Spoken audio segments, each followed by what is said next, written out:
तूफान को रोकना इतना आसान नहीं है भाई। चलिए यहां से चलते हैं।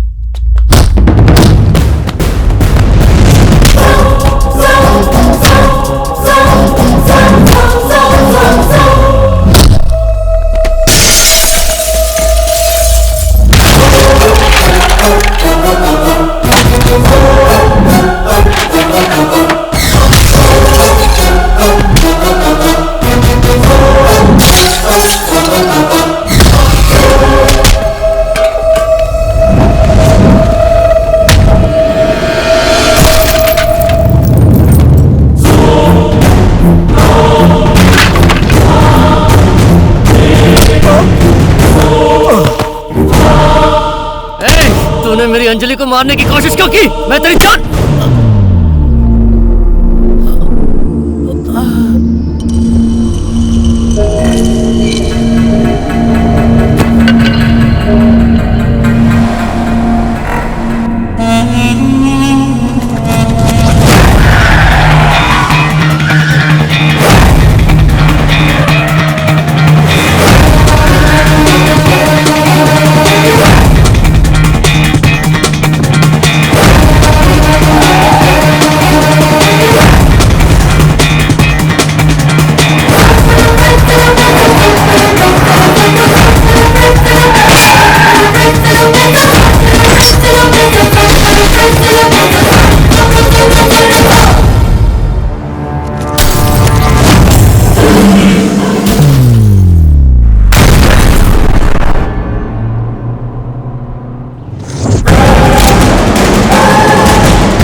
बेटा संभलो।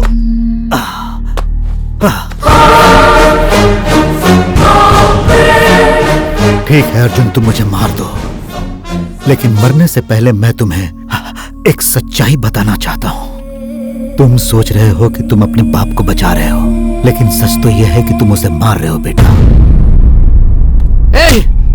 अपने बाप को मैं कैसे मार सकता हूँ? हरिश्चंद्र प्रसाद ने तुमसे हर बात झूठ कही है। वो तुम्हारे साथ धोखा कर रहा है। वो तुम्हारा बाप नहीं, मैं तुम्हारा बाप हूँ। तुम मेरे खून हो बेटा, तुम मेरे खून हो। वो तुम्हारा बेटा नहीं है।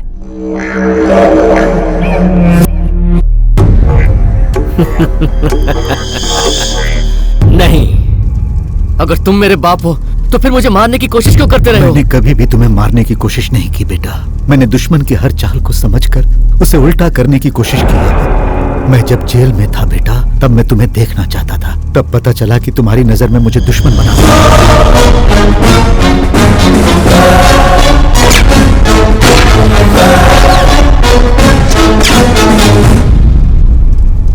तुम्हारी यादों में मैं कब का मर चुका था। अगर मैं मर गया होता तो तुम्हारी नजरों के सामने सारी सच्चाई को कैसे लाता। उस वक्त मैं सारी सच्चाई अगर बता देता तो तुम्हें विश्वास नहीं होता। इसीलिए मैंने अंजलि को सारी बातें बताकर तुम्हें अपने पास लाने के लिए वो चाल चली थी।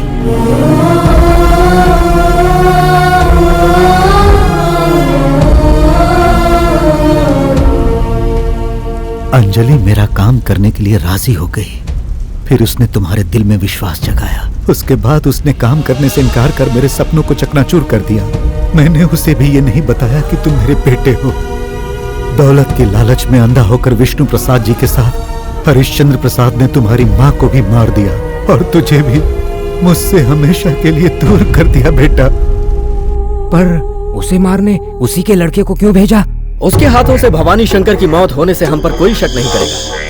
उसे मारने के बाद अर्जुन जेल में सड़ेगा और अशोक के खून का इल्जाम भी उसके सर ही जाएगा। उसे मार कर मैं अपना हाथ गंदा नहीं करना चाहता। उस पर हर वक्त नजर रखने के लिए रिया को मैंने उसके पीछे लगाया। वो अपने काम को ठीक से अंजाम नहीं दे पाई, इसीलिए भवानी को मारने के लिए उसके ही बेटे को भेजा। एक तीर से दो निशाना मैंने साधा है। अब वो वक्त आ चुका है कि अपने ही बेटे के हाथों गोली खाएगा भवानी शंकर। वो अर्जुन तुम्हारा बेटा नहीं, उसका बेटा है। ये वो जान गया तो? कम ऑन, वो भी मरेगा। समझ में नहीं आ रहा है कौन मरेगा।